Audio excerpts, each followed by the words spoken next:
किसान की क्या गलती है? गन्ने पे भारत सरकार ने रेट बढ़ाया 5 पैसे पर केजी के हिसाब से। नहीं बताया गया पूरे हिंदुस्तान भर को कि 5 रुपए बढ़ाए, वो किलो पे बढ़ाए या क्विंटल पे बढ़ाए। बहुत लोग तो क्विंटल जानते भी नहीं, हम इसको किलो में रेट बढ़ाएंगे। 5 पैसे पर केजी गन्ने का रेट बढ़ा है। डीजल कितने पैसे बढ़ता था? महंगाई कितनी बढ़ी है कई साल में। यही हाल है। गोदाम देश में पहले बने और कानून देश में बाद में आए।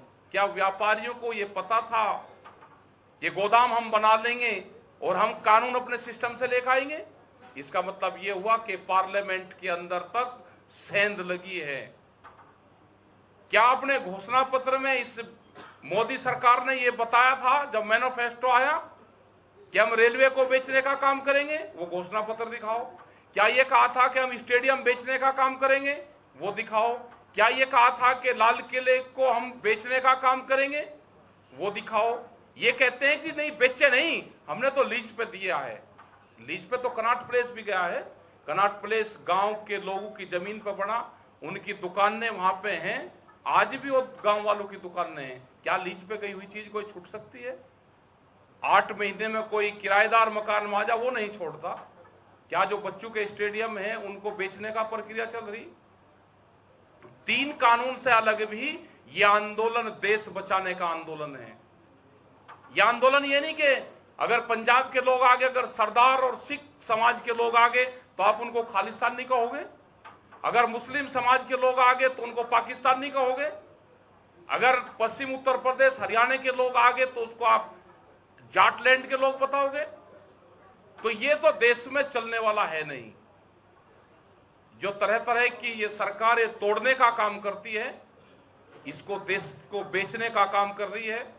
ये लड़ाई उस नौजवान की भी है जो प्रधानमंत्री ने कहा कि हम हर साल 2 करोड़ नौकरियां देंगे। वे 14 करोड़ नौकरियों का सवाल है। ये उनका भी है कि जो रेलवे को बेचा जा रहा है, आधी नफरी उससे खत्म करी जाएगी।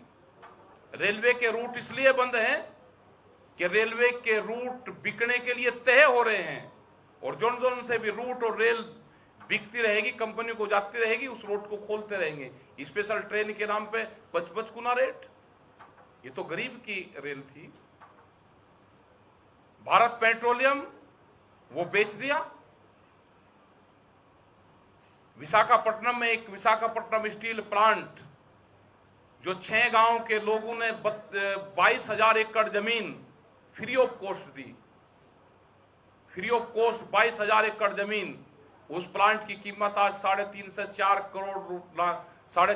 लाख करोड़ रुपया है, और उसको 14,000 करोड़ रुपए में बेचा जा रहा है। अडानी का जाएगा। क्या पूरा देश को अडानी के गिरवी रख दिया गया? ये लड़ाई वैचारिक क्रांति है। 3 कानून तो सरकारों को वापसी लेने पड़ेंगे। एमएसपी पे गारंटी कानून बनाना पड़ेगा। खाली अकेले पंजाब और हरियाणा में कहते हैं जी आपको तो बिकता है एमएसपी पे, नहीं बिकता इनका भी। जो मंसूरी धान बिहार से, पूर्वांचल से, उत्तर प्रदेश और उनसे धान की खरीद होती है, सस्ते में 800 से 1000 रुपए क्विंटल धान की खरीद होकर पंजाब हरियाणा में बिकता है, वो किसके नाम पर चढ़ता है? यहां के भी किसानों का धान गेहूं सस्ते में खरीदा जाता है, कंपनियां खरीदती है, और किसानों को बहुत भयंकर नुकसान है। इसलिए तो हमने कहा कि एमएसपी गारंटी कानून आप लिख कर दो। प्रधानमंत्री ने कहा कि 2022 में आमदनी दुगनी हो जाएगी। हम भी प्रचार करेंगे, हम भी प्रधानमंत्री का प्रचार करेंगे। आमदनी 2022 में दुगनी होगी। हम अपनी फसलों को दुगने रेट पे 1 जनवरी से बेचेंगे, उसका इंतजाम सरकारें कर लेना। हम भी प्रचार करेंगे प्रधानमंत्री का। दुगनी आमदनी हो जाएगी। 3 महीने की बात रह रही। उत्तर प्रदेश में, उत्तराखंड में, पंजाब में, यहाँ पे प्रधानमंत्री ने कहा, देश के प्रधानमंत्री ने। या तो इनके लोग ये बताएंगे कि प्रधानमंत्री झूठ बोल रहा है। तो ये हालात हैं आज देश की। कैमरा और कलम पे बंदूक का पहरा है। कैसे प्रेस के लोग अपने आप को, संस्थाओं को बचा के खबरें छापते हैं। मतलब बंदूकों के साए में जीने को मजबूर हो गया। ये खालिस्तान नहीं कहते हैं, हम कहते हैं ये सरकारी तालिबानियों की सरकार है, सरकारी तालिबान है ये।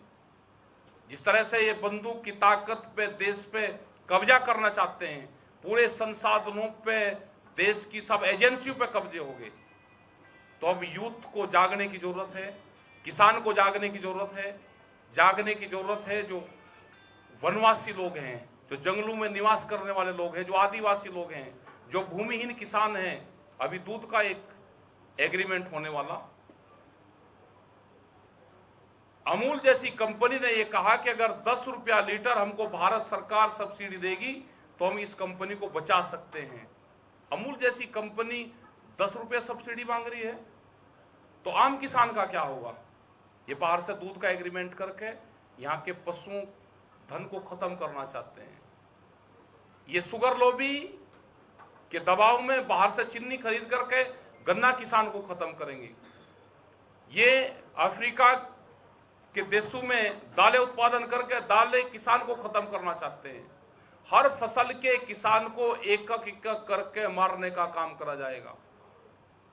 ये किसान संयुक्त मोर्चा जो पिछले 9 महीने से इसके 40 बड़े लीडर अपनी जत्थेबंदियों के साथ में दिल्ली के चारों तरफ बैठे हुए हैं, और ये भारत सरकार कान खोल कर सुन ले, जो किसान 9 महीने से अपने घर नहीं गया, जिसने 9 महीने से दिल्ली के मोर्चे को नहीं छोड़ा, वो आने वाले टाइम पे दिल्ली के मोर्चे को नहीं छोड़ेगा। ये कान खोल कर सुन रही प्रेस में, ये कान खोल कर सरकार सुन ले, अपने दिमाग को ठीक कर ले। ये किसान छोड़ेगा नहीं। आपने गलत जगह पंगा ले लिया है। आप खेती किसानी को बर्बाद करना चाहते हो, अपनी खेती को आप बड़ी कंपनियों को देना चाहते हो, वो नहीं जाएगा। जिस तरह से हरियाणा में कानून में बदलाव करा कि कोई भी एक व्यापारी इनका साथी आएगा, किसी जमीन को, जो हाईवे पर जमीन है, उसको कहेगा कि मैं सर्किल रेट पे इसको खरीदूंगा, वो एक प्रपोजल प्रोफाइल बना कर देगा कि मुझे यहाँ पे इंडस्ट्रीज लगानी है, ये जमीन मुझे अधिग्रहण करके दे दो। तो अपने साथियों के लिए कानून खोला है इन्होंने। तो इन सब चीजों का विरोध हमको करना है। हम अपनी जमीन नहीं देंगे।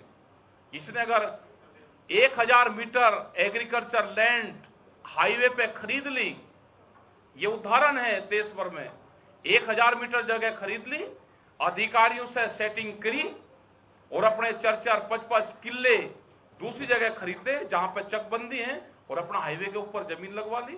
तो ये जमीन लूट का जो षड्यंत्र रचा गया है, इससे बचना होगा, और बचा जाएगा आंदोलन से। शांतिपूर्ण तरीके के आंदोलन हमारे चलेंगे।